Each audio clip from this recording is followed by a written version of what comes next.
तो दोस्तों welcome to my YouTube channel. आज हम भारतीय भूगोल के जो 5वां सीरीज है उसके बारे में देखेंगे। इसमें भी 20 क्वेश्चन दिए गए हैं। उन 20 क्वेश्चनों को आज सॉल्व करेंगे, तो 5 मिनट में ख़त्म करेंगे। अब देखिए पहला क्वेश्चन इसमें दिया है 70 नंबर का है कि पूछा है कि निम्नलिखित में से उत्तर दिशा और क्रमवाली पर्वत श्रेणी कौन सी है। उत्तर दिशा की ओर से क्रमवाली पर्वत श्रेणी पूछा है, तो इसमें कौन सा हो जाएगा। जास्कर होगा श्रेणी, परिपंजाल पर्वत श्रेणी हो जाएगा, लद्दाख पर्वत श्रेणी हो, काराकोरम पर्वत श्रेणी हो जाएगा। फिर उसके बाद पोरापी पंजाल पर्वत श्रेणी, जास्कर पर्वत श्रेणी, लद्दाख पर्वत श्रेणी या काराकोरम पर्वत श्रेणी। बी होगा कि सी होगा कि डी होगा, इसमें सोच करके बताइए क्या हो जाएगा। तो इसमें आपका ऑप्शन क्या हो जाएगा, इसमें आपका ऑप्शन हो जाएगा बी। क्या हो जाएगा भाई, बी।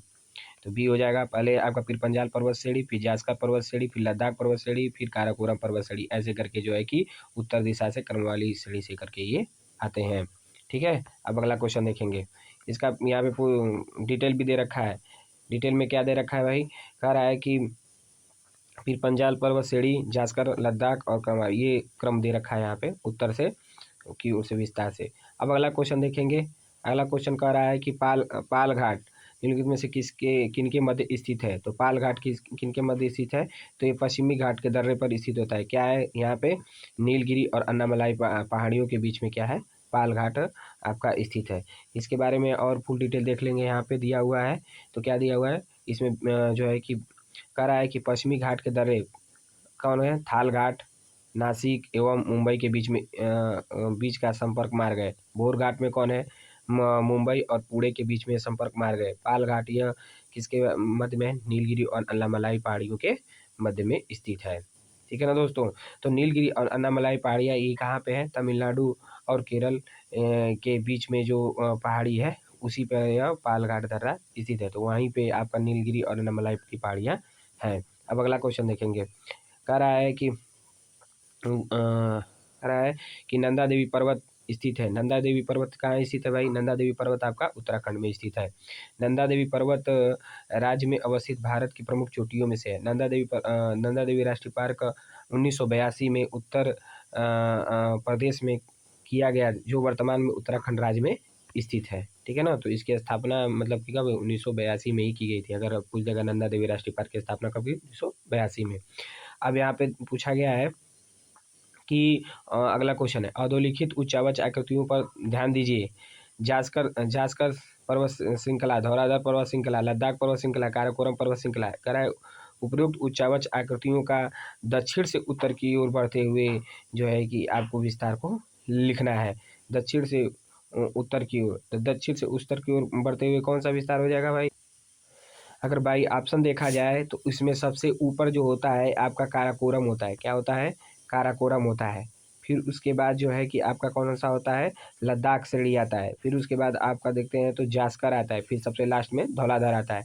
तो ये आपका हो जाएगा उत्तर से दक्षिण की तरफ। लेकिन पूछा क्या है हमारा क्रम, दक्षिण से उत्तर की तरफ, तो इसी का उल्टा कर देंगे तो ये हो जाएगा। तो हमारा पहले आ जाएगा काराकोरम, फर्स्ट पे आएगा।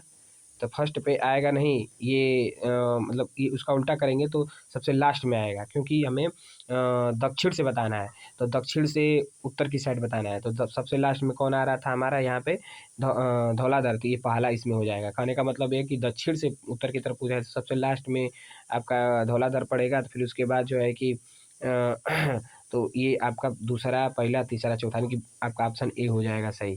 तो दूसरा आपका क्या है, धौलाधर है। फिर उसके बाद आपका जास्कर है। फिर उसके बाद लद्दाख है। फिर काराकोरम है। अगर यही पूछता है कि उत्तर से दक्षिण की तरफ बताइए तो इसका क्रम उल्टा हो जाता है। पहले आपका काराकोरम, फिर लद्दाख, फिर जास्कर, फिर धौलाधर हो जाता। फिर अगला क्वेश्चन, ये हमारा कह रहा है कि निम्नलिखित में से कौन सी श्रृंखला कश्मीर घाटी को सिंधु घाटी से अलग करती है। अब ये श्रृंखला की बात कर रहा है कि कौन सी कश्मीर घाटी और सिंधु घाटी को अलग करता है। तो ये आपका ग्रेट हिमालय हो जाएगा। क्या सा हो जाएगा, ग्रेट हिमालय। ये क्या करता है, कश्मीर घाटी और सिंधु घाटी को अलग करता है। अब इसके आगे डिटेल में जानेंगे। कह रहा है कि ग्रेट हिमालय श्रेणी कश्मीर घाटी को सिंधु घाटी के से अलग करती है। इसे हिमालय सर्वोच्च बृहद हिमालय के भी नाम से भी जाना जाता है। यह हिमालय सर्वोच्च तथा सबसे ऊपरी श्रेणी में स्थित है। आंतरिक भाग इसका आर्कियन शैलों जैसे ग्रेनाइट, नीस तथा शिस्ट की चट्टानों से बना हुआ है। सिरे एवं पार्श्व भाग का आंतरिक अवसादी शैलों से निर्मित है। इस श्रेणी की औसतम ऊंचाई 100 मीटर होती है और लंबाई 2500 मीटर के करीब होती है। और चौड़ाई 120 और ऐसे 190 किलोमीटर तक होती है। यह पश्चिम में नंगा पर्वत से पूर्व में नामचा बर्मा पर्वत तक एक चाप की भांति पर्वतीय दीवार के रूप में फैली हुई है। मध्य भाग जो प्रमुख नेपाल देश में विस्तृत है। सबसे ऊंचा भाग आपका क्या हो जाएगा, एवरेस्ट हो जाएगा। और फिर उसके बाद हो जाएगा आपका मकालू, नंदा देवी, त्रिशूल और बद्रीनाथ, नीलकंठ और केदारनाथ हो जाएंगे। ये सबसे ऊंची सीढ़ियों के क्रम है जो हिमालय में स्थित है। अब आगे आते हैं अगला क्वेश्चन। अगला क्वेश्चन कह रहा है जास्कर श्रेणी है। जास्कर श्रेणी कहाँ पे स्थित है, तो इसको जान दीजिए। जास्कर श्रेणी आपका जम्मू कश्मीर में स्थित है। इसके भी डिटेल के बारे में देखेंगे। जास्कर श्रेणी कह रहा है कि जास्कर श्रेणी जम्मू कश्मीर में स्थित एक पर्वत श्रृंखला है। यह जम्मू कश्मीर हिमालय या पंजाब हिमालय में स्थित है। कश्मीर हिमालय, सिंधु एवं सतलज नदियों के बीच में स्थित है। भूगर्भ विज्ञान के अनुसार जास्कर श्रेणी हिमालय 33 का 1,000 किलोमीटर चौड़ा है। 33 सागर का 100 किलोमीटर क्या है, चौड़ा है। इसके अनुसार इसकी औसतन ऊंचाई 600 मीटर यानी कि लगभग 19,700 फीट है। अब आते हैं अगला क्वेश्चन। अगला क्वेश्चन कह रहा है कि भारत के दक्कन के पठार पर बेसाल्ट निर्मित लार्वा सेलों का निर्माण हुआ है। ये कहाँ पे है भाई, तो ये क्रिटेशियस युग में हुआ है। कहाँ पे हुआ है, क्रिटेशियस युग में हुआ है। ठीक है, अगला क्वेश्चन देखेंगे। इसके बारे में डिटेल थोड़ा देख लीजिए। कह रहा है कि इसमें यहाँ पे बताया गया कि दक्कन के पठार का निर्माण क्रिटेशियस युग के ज्वालामुखी से हुआ है। यह लाचा के निपेक्ष यह लावा के निपेक्ष 200 मीटर से गहरे हैं। ठीक है, नहीं 200 मीटर नहीं, 2000 मीटर से क्या है, गहरे हैं। इस पठार का आधार प्राचीन रेवेदार शैलों से निर्मित है। यह इसमें जीवाश्म रहित ग्रेनाइट, नीस और बेसाल्ट, चूना पत्थर, क्वार्ट्ज शैलें होती हैं। शैलों के अपर्दन से ही काली मृदा का निर्माण हुआ है। तो अगर पूछे कि काली मृदा का निर्माण कैसे हुआ है, तो ग्रेनाइट, नीस, बेटाल, चूना, ठीक है, चूना और पत्थर के क्वार्ट्ज शैलों से मिलती हैं और इन शैलों से ही अपर्दन का और काली मृदा का निर्माण हुआ है। अब ये क्वेश्चन अगला देख लेंगे, ये लास्ट है। तो ये लास्ट है, क्वेश्चन कह रहा है कि निम्नलिखित में से कौन सा पूर्व से पश्चिम की ओर पर्वत श्रृंखलाओं का सही क्रम है। तो पूर्व से पश्चिम की ओर, पूरब यानी कि आप ऐसे देखेंगे तो यहाँ से पूरब है, इधर से लेकर के ये हिमालय है, तो पूर्व से पश्चिम की ओर तरफ पूछा है। तो सबसे पूरब में क्या है भाई, आपका कंचनजंगा मिलेगा।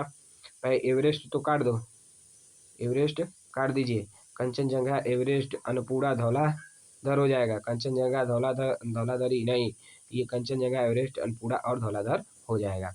ठीक है, अब इसके बारे में देख लीजिए पूरा फुल डिटेल। कह रहा है कि पूर्व से पश्चिम की ओर पर्वत शिखरों का सही क्रम कंचनजंगा, एवरेस्ट, अन्नपूर्णा और धौलाधरी है।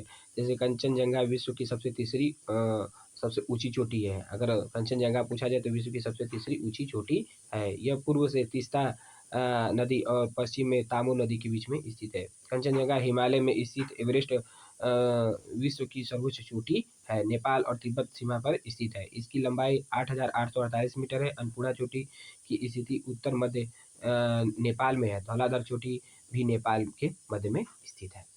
धन्यवाद दोस्तों, आपको ये सेशन कैसा लगा जरूर इसको लाइक और सब्सक्राइब शेयर करिएगा। Thank you.